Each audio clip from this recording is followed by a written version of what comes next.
Milliy teatrda choyni qo'yishtirib, oshurtni ham olib kelishar ekan. Ha.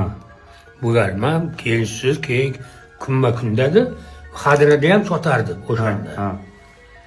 Shunda bir kun rahmatli o'tib ketdi. To'shakam rahmatligiga oshurt kelib qolibdi-da.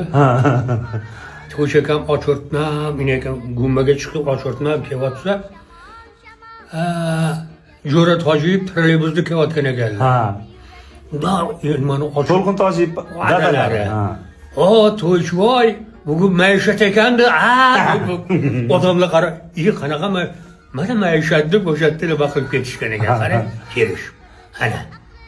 Gumma bilan maishat qilishgan. Maishat bo'lgan. Mana o'zimiz ham teatrda Sherali Po'latov bo'lardilar.